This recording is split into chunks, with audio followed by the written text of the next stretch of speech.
BBC বাংলার সান্ধ্য অধিবেশন প্রবাহতে আপনাদের স্বাগত। আজ আপনাদের সাথে লন্ডন স্টুডিও থেকে আছি মানসী বড়ুয়া। বাংলাদেশের সর্বশেষ গুরুত্বপূর্ণ আপডেট সংবাদে আপনাকে স্বাগত। শুরুতেই সংবাদ শিরোনাম, পরে বিস্তারিত। প্রথমে জানাবো, এখন জাতীয় পার্টিকে রক্ষার দায়িত্ব বিএনপির, বললেন শামীম হায়দার পাটোয়ারী। এখন জাতীয় পার্টিকে রক্ষার দায়িত্ব গণতন্ত্রের স্বার্থে বিএনপির বলে মন্তব্য করেছেন জাতীয় পার্টির মহাসচিব ব্যারিস্টার শামীম হায়দার পাটোয়ারী। সম্প্রতি একটি বেসরকারি টেলিভিশনে টকশোতে অংশ নিয়ে কথা বলেছেন তিনি। এরপর জানাবো, বিএনপির অফিস ভাঙচুর মামলায় ১২ আইনজীবী কারাগারে। বরগুনা জেলা বিএনপির কার্যালয় ভাঙচুর ও অগ্নিসংযোগের মামলায় আওয়ামীপন্থী ১২ আইনজীবীকে কারাগারে প্রেরণ করেছে আদালত। আজ আদালতে হাজির হয়ে জামিন চাইতে গেলে তাদের জামিন নামঞ্জুর করে তাদের কারাগারে পাঠানোর নির্দেশ দেওয়া হয়েছে। এদিকে নূরকে হত্যার উদ্দেশ্যে আঘাত করা হয়েছিল বললেন মির্জা ফখরুল। গণ অধিকার পরিষদের সভাপতি নুরুল হক নূরকে হত্যার উদ্দেশ্যে আঘাত করা হয়েছিল বলে মন্তব্য করেছেন বিএনপির মহাসচিব মির্জা ফখরুল ইসলাম আলমগীর। আজ ঢাকা মেডিকেল কলেজ হাসপাতালে ভিপি নূরকে দেখতে গিয়ে সব কথা বলেছেন বিএনপির মহাসচিব মির্জা ফখরুল ইসলাম। এবারে জানাবো, ডাকসু নির্বাচন নিয়ে আপিল বিভাগের পূর্ণাঙ্গ বেঞ্চের শুনানি বুধবার, বলছে চেম্বার আদালত। ঢাকা বিশ্ববিদ্যালয় কেন্দ্রীয় ছাত্র সংসদ ডাকসু নির্বাচন নিয়ে আপিল বিভাগের পূর্ণাঙ্গ বেঞ্চের শুনানি ৩ সেপ্টেম্বর অনুষ্ঠিত হবে।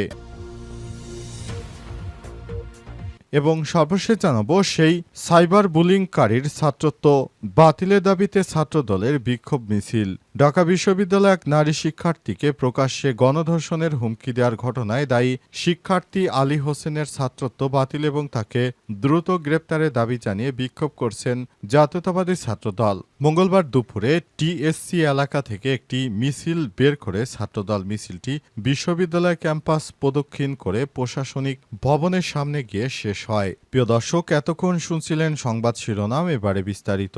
তবে তার আগে বন্ধুরা, অনুরোধ থাকবে এই সংবাদটিতে একটি লাইক দিন। এই চ্যানেলে আপনি নতুন হয়ে থাকলে আমাদের সংবাদটি দেখতে দেখতে চ্যানেলটি সাবস্ক্রাইব করে রাখুন। কমেন্ট করে বন্ধুরা আপনার মূল্যবান মতামত জানিয়ে দিন আপনি বিশ্বের কোন দেশ থেকে বা বাংলাদেশের কোন স্থান থেকে আমাদের সংবাদটি দেখছেন এবং শুনছেন। আর বন্ধুরা, এই সংবাদটি আপনার সোশ্যাল মিডিয়া ফেসবুকে শেয়ার করে বন্ধুদেরও দেখার সুযোগ করে দিন। এবারে বিস্তারিত।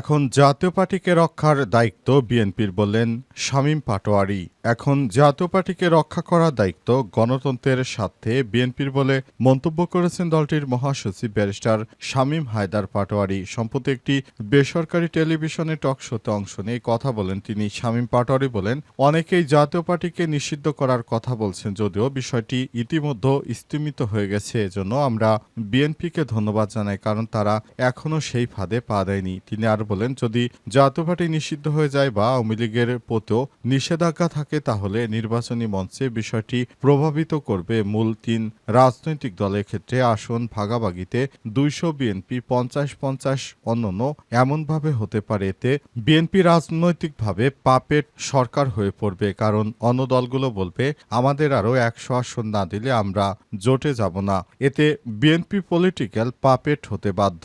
শামীম পাটোয়ারী আরও বলেন, রাজনীতি একটি কুলিং পিরিয়ড প্রয়োজন। তিনি জিয়াউর রহমানের উদাহরণ তুলে ধরেন, যেখানে ২১শে আগস্টের পর ২ বছর কুলিং পিরিয়ড বজায় ছিল, ফলে বিএনপির উপর আওয়ামী লীগ কিন্তু ৮-এর ভোটের পরই ইমিডিয়েট টর্চার করেনি, এটি আরও পরে শুরু হয়েছে। এটা কুলিং পিরিয়ড। এই ধরনের কুলিং পয়েন্টটা বাংলাদেশে খুবই দরকার বলে মন্তব্য করেছেন শামীম পাটোয়ারী।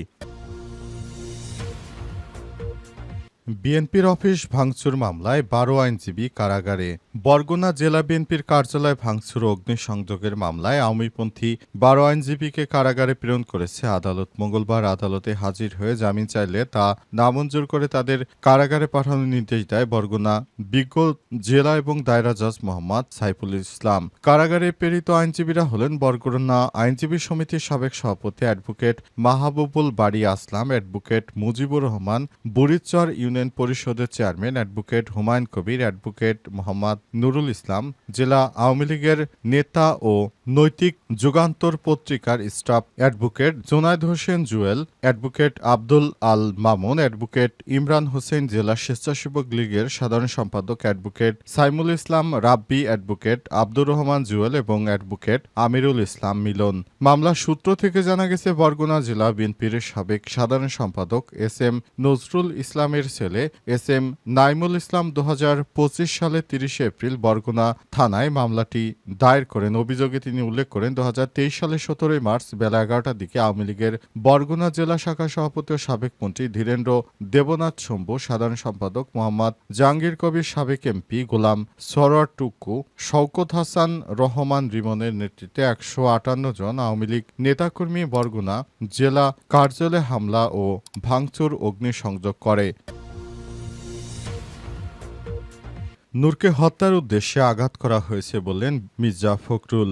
বিএনপির মহাসচিব মির্জা ফখরুল ইসলাম আলমগীর বলেছেন, গণ অধিকার পরিষদের সভাপতি ডাকসুর সাবেক ভিপি নুরুল হক নূরকে হত্যার উদ্দেশ্যে সেদিন হামলা করা হয়েছিল। যারা ফ্যাসিবাদ বিরোধী আন্দোলনে যুক্ত রয়েছে তারা সবাই একসঙ্গে মিলেমিশে যেন কাজ করতে না পারে, এজন্য তারা দ্রুত সময়ের মধ্যে যেন নির্বাচন না হয়, দেশে যেন বিশৃঙ্খল পরিস্থিতি বজায় থাকে, জন্য গণ অধিকার পরিষদের সভাপতি ডাকসুর সাবেক ভিপি নুরুল হক নূরের উপর এই ধরনের হামলা করা হয়েছে। যেন ফ্যাসিবাদী আন্দোলনে নূরের ভূমিকা ছিল অনেক, এই ভূমিকায় নুরুল হক নূরকে যেন কোনোভাবেই ভালো কোনো কিছু করতে না পারে, সেজন্য তারা সক্রিয়ভাবে এই ধরনের হামলা চালিয়েছে। যারা এই ধরনের হামলা চালিয়েছে তাদের অবশ্যই শাস্তি হওয়া উচিত বলে মন্তব্য করেছেন তিনি।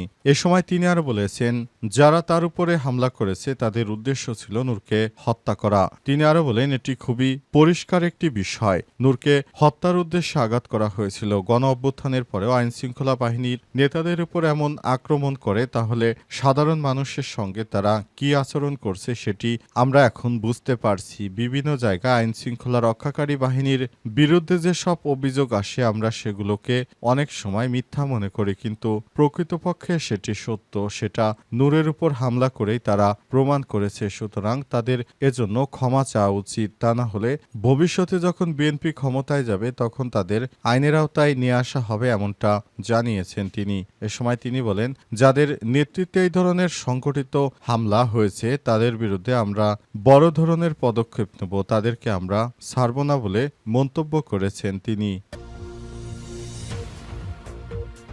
ডাকসু নির্বাচন নিয়ে আপিল বিভাগের পূর্ণাঙ্গ বেঞ্চে শুনানি বুধবার, বলছে চেম্বার আদালত। ঢাকা বিশ্ববিদ্যালয় কেন্দ্রীয় ছাত্র সংসদ ডাকসু নির্বাচন নিয়ে আপিল বিভাগের পূর্ণাঙ্গ বেঞ্চে শুনানি 3 সেপ্টেম্বর অনুষ্ঠিত হবে। মঙ্গলবার 2 সেপ্টেম্বর দুপুরে চেম্বার আদালত এই সিদ্ধান্তের কথা জানায়। চেম্বার জজ জানিয়েছে, পূর্ণাঙ্গ বেঞ্চে শুনানি না হওয়া পর্যন্ত হাইকোর্টের দেয়া স্থগিতাদেশ কার্যকর থাকবে না। ফলে এই মুহূর্তে ডাকসু নির্বাচন আয়োজন কিংবা পরিচালনার ক্ষেত্রে কোনো আইনি বাধা নেই। এর আগে সোমবার 1 সেপ্টেম্বর বিচারপতি হাবিবুল গনির নেতৃত্বাধীন হাইকোর্ট বেঞ্চ রিট আবেদনকারী শুনানি শেষে আগামী 30 অক্টোবর পর্যন্ত ডাকসু নির্বাচন স্থগিতের আদেশ দেন। তবে একই দিন বিকেলে চেম্বার আদালত হাইকোর্টের আদেশ স্থগিত করেন। ঢাকা বিশ্ববিদ্যালয়ের আইনজীবী শিশির মনির জানান, লিখিত আবেদন গ্রহণ করে চেম্বার জজ হাইকোর্টের আদেশকে সিএমপির ফাইল করেছে এবং শুনানি শেষ না হওয়া পর্যন্ত স্থগিতের নির্দেশ দিয়েছে। এর ফলে নির্বাচনী প্রচারণা, ক্যাম্পেইন সব কার্যক্রম চালিয়ে যেতে কোনো বাধা থাকছে না। ঘোষিত তফসিল অনুযায়ী আগামী 9 সেপ্টেম্বর ডাকসু নির্বাচনের ভোট গ্রহণ অনুষ্ঠিত হবে। বিশ্ববিদ্যালয়ের ইতিহাসে এখন পর্যন্ত ডাকসু নির্বাচন হয়েছে 37 বার, স্বাধীনতার পর মাত্র 7 বার এই নির্বাচন অনুষ্ঠিত হয়েছে। সর্বশেষ ভোট গ্রহণ হয় 2019 সালে। এরপর বর্তমান সেই ডাকসু নির্বাচনের ভোট গ্রহণ অনুষ্ঠিত হবে, যেটা অন্তর্বর্তীকালীন সরকারের সময় অনুষ্ঠিত হচ্ছে।